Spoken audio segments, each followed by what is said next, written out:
So I've been in the trade union movement for over 50 years, actually, 40 of those years in the maritime industry. And I retired from the longshore industry this last year, but not from the class struggle. I've been very active around the Longshore struggle, which I think most of you are familiar with.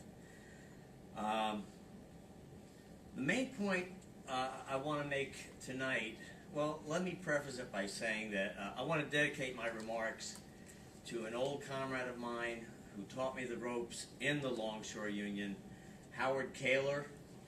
Howard retired just before I came into the industry, but through working with him, I learned in a very practical and real way how to fight the bureaucracy and how to put forward class struggle demands so that it's understandable to workers and to recruit them to class struggle actions. And so the one that was most obvious to me in working with Howard, one of the first ones, was around the anti-apartheid action in San Francisco in 1984.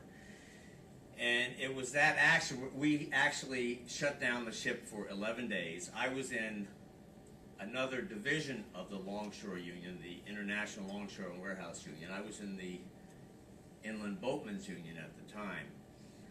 But the Longshore division had shut down the ship for 11 days in solidarity with the black workers in South Africa that were struggling against apartheid.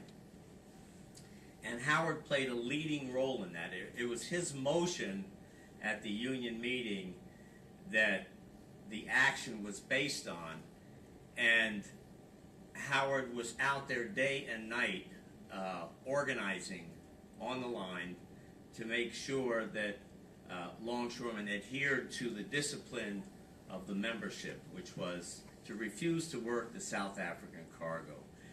And it was Nelson Mandela who said in 1990, after he was freed from jail, he did a world tour. I don't know if he came here to Canada, but he was in Oakland at the Oakland Coliseum, and he said it was that action by the Longshore Union that reignited the anti-apartheid movement in the United States.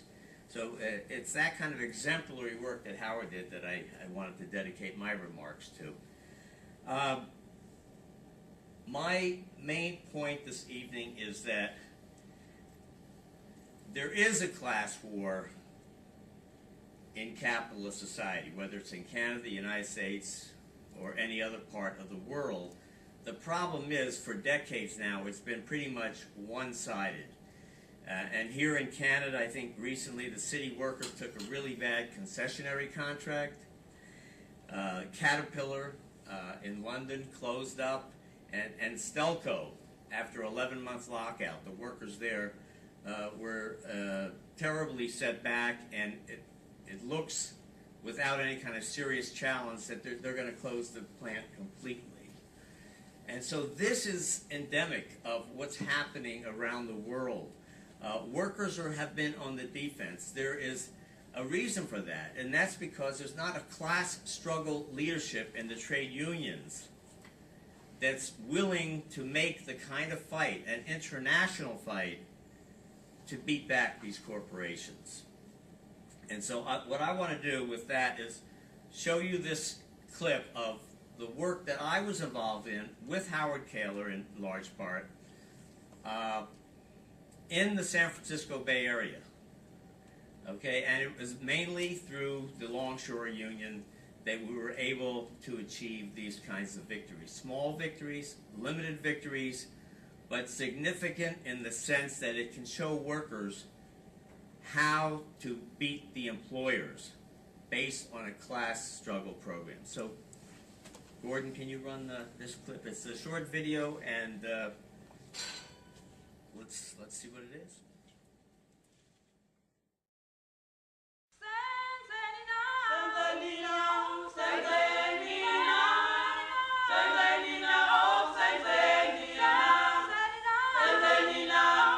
To hell with the laws, to hell with the injunctions. I believe that that's what's necessary. This is more than just another demonstration. This is a challenge to our system of free enterprise.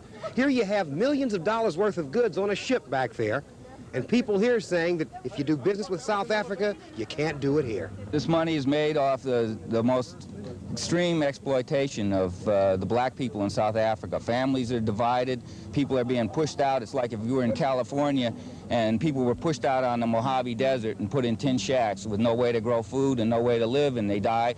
Every minute in South Africa, a child under 5 on the average dies of starvation. I've been aboard this ship 3 times, and I'll work any other. Matter of fact, I was in the gang that discharged the Australian cargo. We have no quarrel with the people of Australia.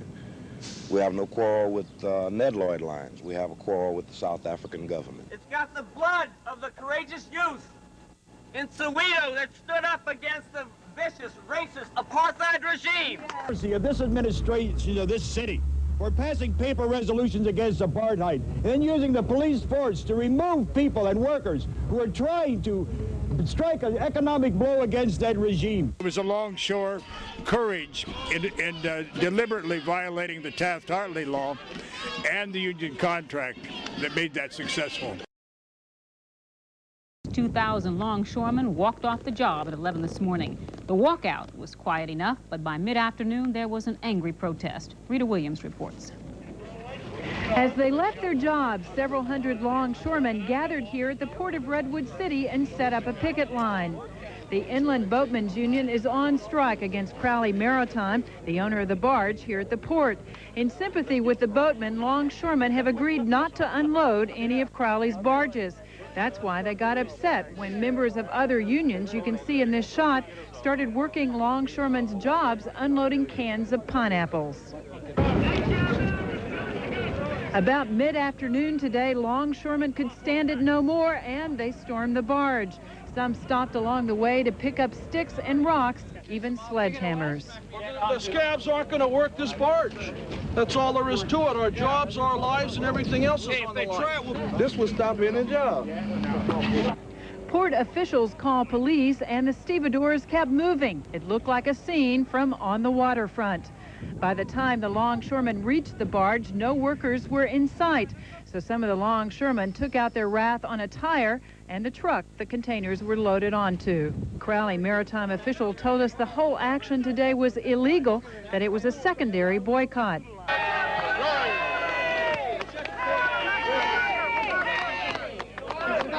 Everything's fine. Was it worth it? No comment. They come out with a flimsy excuse by saying it's the product of the union, the law. We know. We've been outside the law for 12 months. The law says we must cross the picket line. We didn't cross the picket line. What I'm saying to you is, don't insult the intelligence of the working class.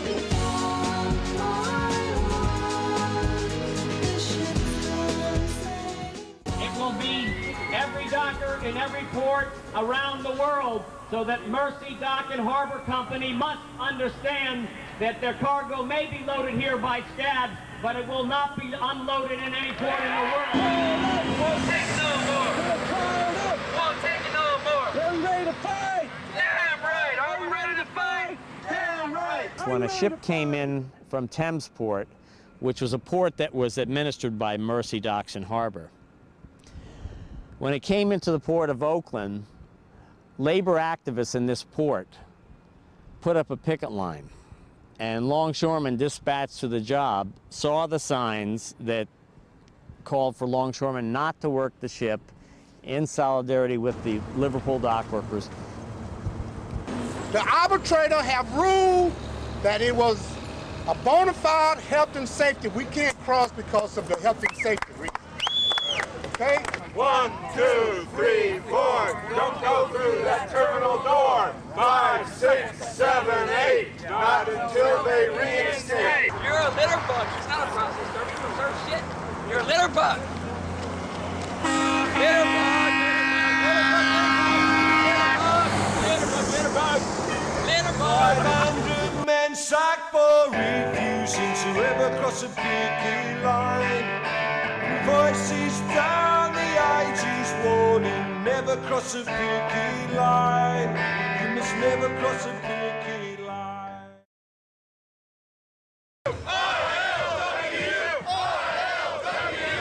That the global economy will not run without the consent of the workers. And we don't just mean Longshore workers, but workers everywhere in this country and around the world. When the ILWU boycotted cargo from El Salvador and apartheid South Africa, when we would not work scab grapes from the California Valley or cross picket lines in support of the fired Liverpool dockers, these were concrete expressions of our understanding that the interests of working people transcend national and local boundaries. But what they have in mind for us is a race to the bottom, dismantling our protective laws wherever they find us weak. That they want to pit workers from one country against the workers of another, to erase all of our protections and standards in an international corporate feeding frenzy in which workers are not just on the menu, we're the main course. We will not cooperate. As a gesture of solidarity, dock workers closed down freight shipments at ports up and down the West Coast. The normally bustling and noisy Port of Oakland fell silent at 10 this morning as members of 2 Longshore workers locals walked off the job.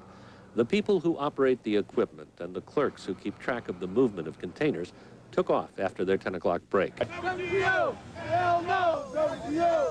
Meantime, in San Francisco, other members of the Longshore Workers Union took their message to the Embarcadero and the public.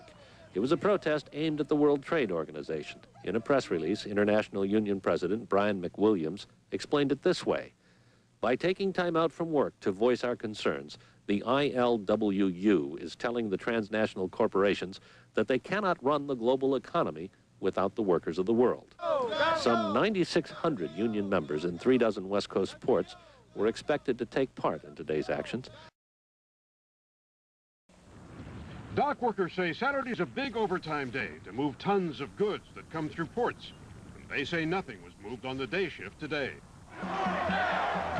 Instead, Longshore workers, labor leaders, and social activists made a 2-hour march through San Francisco to protest and try to stop the execution of Mumia Abu-Jamal, convicted of killing a Philadelphia police officer 18 years ago. I think people are recognizing that what we're experiencing really is a crisis in democracy. It's not only about Mumia Abu-Jamal, it's about a prison system that is larger and larger and that focuses on punishment for profit. Dock workers say today's the day to come here instead of going to work. But stop work rallies affect all 22 ports along the West Coast. Whether you're Chicano, Native American, we got to do... Another rally in Philadelphia drew more than 3,000 people, some from as far away as France. What we want to tell the workers in Pennsylvania is that what the Longshore Union is doing out here in California, they can do in Pennsylvania and save the life of Mumia Abu-Jamal. If the black transit workers in Philadelphia and the bus drivers and the steel workers in Pittsburgh decided that this is an important case, as we have decided, then it's in their power to stop the death machine. Policemen are shooting these rubber bullets. Oh, they were shooting rubber bullets? Oh, yeah, they hit a lot of guys with rubber bullets. Rubber bullets, bean bags. Bean bags. And you asked did anybody get bitten? No, but they definitely got beaten. So they beat up a lot of people. They beat some people. Yeah, and, I was one that beat them real bad. We felt that they did it without cause, we were provoked and by them putting sticks on you. Oh, and then they had a helicopter there too? Yes, they did. They had helicopters. We felt that this was something that we simply could not stand by and watch happen in South Carolina, because over the last 40 years, the workers in South Carolina, the Longshore workers, had worked very hard and very diligently to build the standards that we enjoy, because in South Carolina, the opportunities for the blue-collar workers are not that great. Yeah, free the Johnson fire! Yeah.